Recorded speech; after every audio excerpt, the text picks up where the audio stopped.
Good day. My name's Bruce Williams. I'd like to share with you today that our plan has changed. We're going to be starting our journey in Ross River, Yukon, May 1st. My brother's up there. They've been asking me to come up there for the last 4 years. They phone at least once a month. When are you coming up? You can come up. We'd really like to have a circle. We'd like to have a sweat. And it's been really killing me ever since, holding in the things I have been taught. For many years I'd travel around doing sweats. Sometimes I did 2 sweats a week, every week, for months. I'd travel all over. One time I was on a holiday with my wife and I had a dream. And I said, I gotta follow this dream. We were in Mexico and the dream was of a little log cabin, and I thought, log cabin in Mexico? No way. So then the dream, it was to go to the highest point of land and go north. And my wife said, well, I'd really like to come with you. And I said, well, let's go. So we get in, and we drove down there that year. I had my old pickup, Dodge pickup, and I had a lot of medicine in it. Like, you know, it was a 71 Dodge. I had, you know, some of my medicines in it that I carried with me, and away we went. We went to Peak, and then we started going north. The dream was to go north. So went north, and before you know it, we're off the pavement and we're on gravel roads. And it was getting dark, and all of a sudden, across the road was a bunch of Mexicans, and they stopped us, and they were saying, "Muy peligroso, bandidos, don't go ahead." And there was a car in the ditch, but we just said thank you, gracias, and away we went. And that night there was hardly nobody around, and then there was this little rancho, and we pulled up at the gate, and this Mexican farmer, he comes running out, and he says, "Oh, come on, stay in our place." And so we stayed, and it was such an incredible night. Like, ate fresh tortillas, and each of us had 2-3 little square pieces of meat and the best fried egg I ever ate. And we just really had a lot of fun that night. Away we go again. We're driving along, and the next night the same thing happens. And even this night the people offered us to stay in their bed, and we says, oh no, we're comfortable in our truck. So away we go again. And then we start getting higher and higher, and see this big plateau up top, and start going towards that plateau. And for some reason we got off the wrong way, and I knew we were going away from it, and all of a sudden there's the army, and they're saying, "What are you doing here?" And we tried telling them where we come from, and they said, "No way." And we said, yeah, we traveled through gravel roads, cross rivers, and explain, and they just wouldn't believe it. And then they finally, well, that's the only way we could have got there. And then they said, okay, you can go through. But what we didn't realize is that we were going through the wrong way. We were leaving the area. And then we realized it, and we stopped this old man, and he says, no, you got to go back. To get up there, you got to go back where you just came from. And we thought, oh no. So we turned around, go back. There's the army again. They say, no way, nobody's allowed in here. It's a restricted area. And it was like shift change because it was a whole different crew. So we waited a while, and finally they let us go again. They let us come back in through, because they went back into the camp and brought one of the other soldiers out there that was on shift, and so away we went. And then we started going up and up towards this, and the high plateau, and then all of a sudden there it is, a log house, like a log cabin. And I said, I just couldn't believe it. I said to my wife, wow, this is really something. So then I noticed on the side of the road the biggest kinnikinnick I ever seen. Like the stalk was like that big around. It was just huge. It was just massive kinnikinnick plant. So we go up this road, and then all of a sudden we hit this high plains of fields, and this is in January, and I look over and we see this little house on stilts, built up on stilts, and the walls looked like it was corn stalks all the way around. It was just small, and so we kept going a little, and then all of a sudden across the road was a whole bunch of Huichol Indians, all in ceremonial dress, building the road. And we thought, wow. And then we stopped, talked to them, and we talked, and then finally one of the young men waved one of the old matriarchs up, and she came and she looked right in my eyes, and then she said, okay, and they welcomed us into their territory. So we went in a little ways, and then down to the right there was this little Pueblo, like a few little buildings, and there was one of those stilt houses and chickens and everything, and old man come running out, and he waved us in to say we could stay there. And then he started, because you got to realize we kind of get by with our Spanish, but Huichol, we couldn't understand a word of it. But he was trying to invite me to the peyote ceremony that night. It was full moon. And I said, no, I can't leave my wife and everything. So we stayed, and then the next morning we walked down into the little Pueblo, and at the Pueblo there was a doctor, like a nurse's station, and there was a doctor and a Huichol nurse, and he says, well, why are you here? And I said, well, I had a dream that I'm coming here. And then he says, well, there's a diphtheria outbreak in a village way down. He says, if you guys want, you can, there's a guy going there today, you can go down there and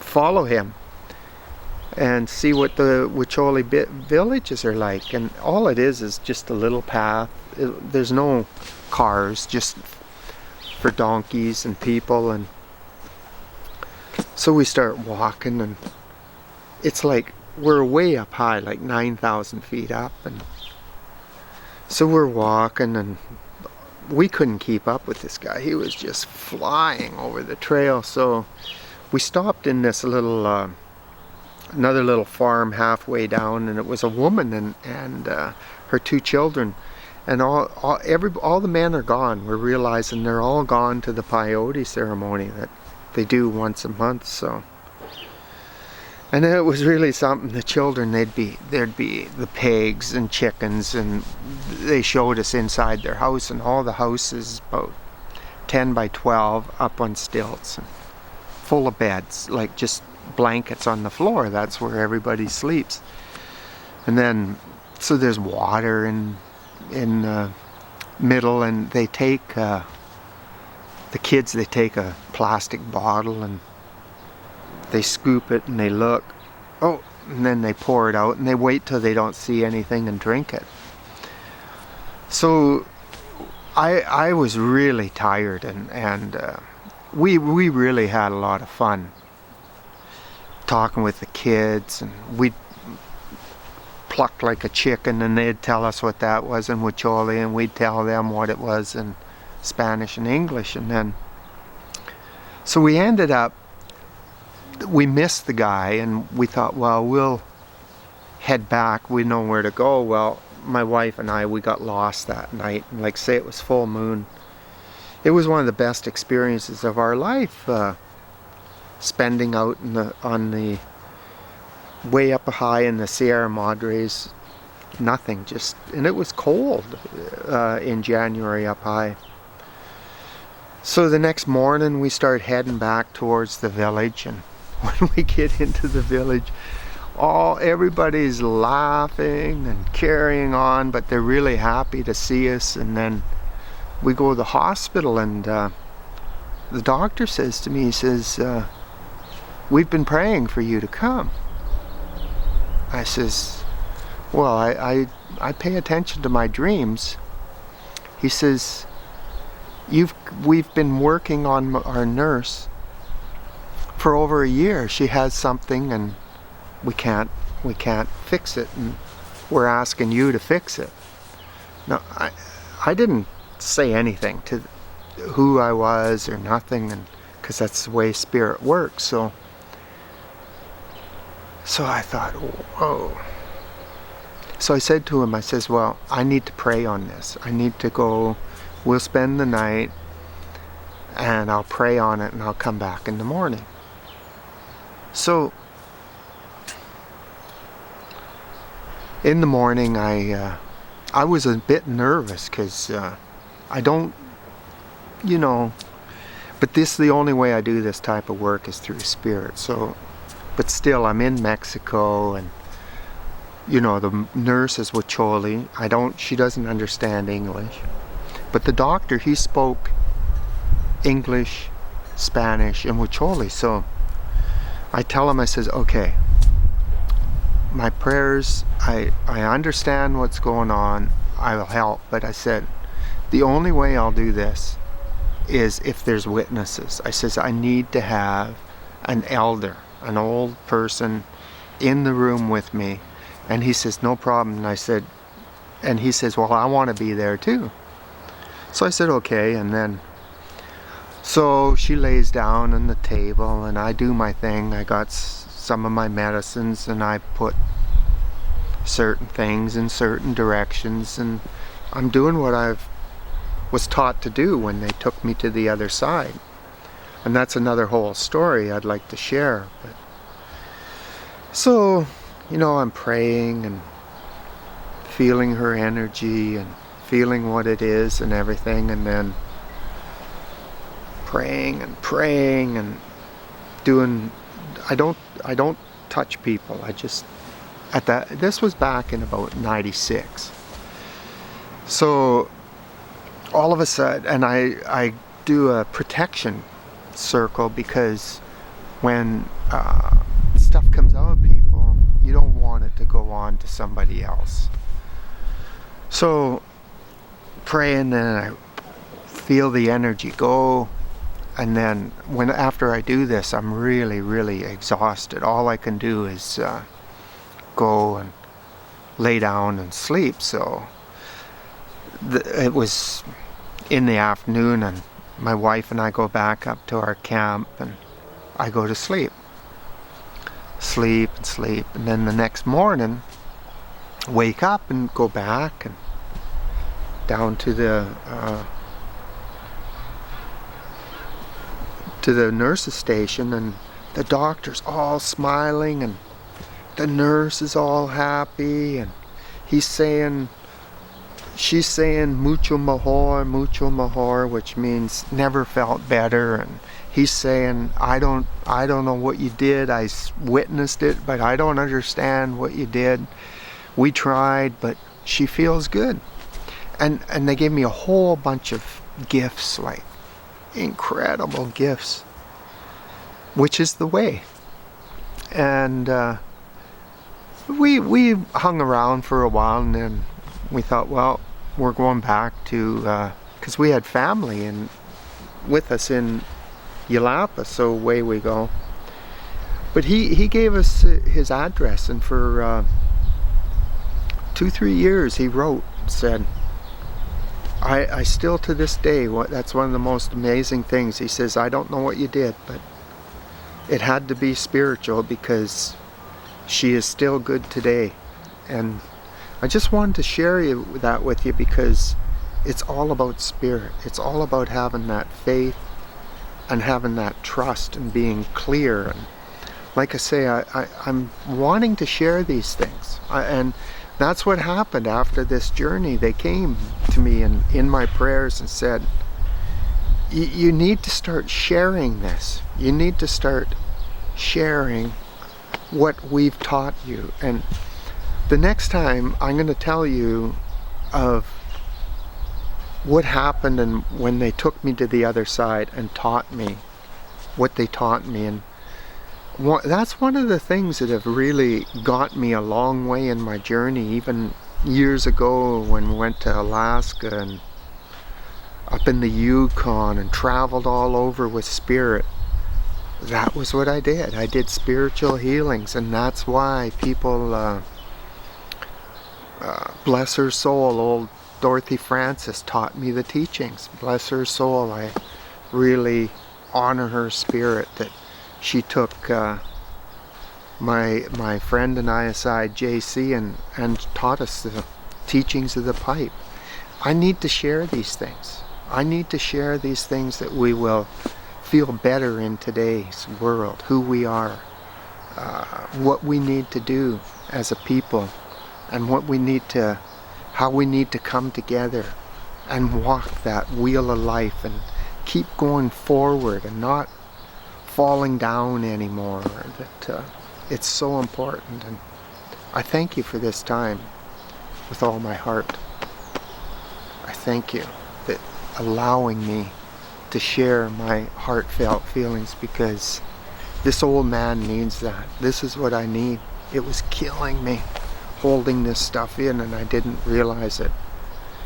And I thank Ross River for knowing that and asking me to keep coming back and sharing, because they've always asked me to write it down. Can you write it down? Can you write it down? I said no. Well, this is oral. I'm not writing it down. This is the new way, and this is what I'm going to do. Before May 1st, I'm going to share these videos. So I thank you for your time today, and I really pray that everybody is healthy and that your families are all good, and that you're being fed and taken care of, and that please take your negative lessons and turn them into something positive and feel good about who you are. No matter what anybody else says, feel good about who you are. Honor your spirit. Love yourself. Hi. Kakio Wakamagaman.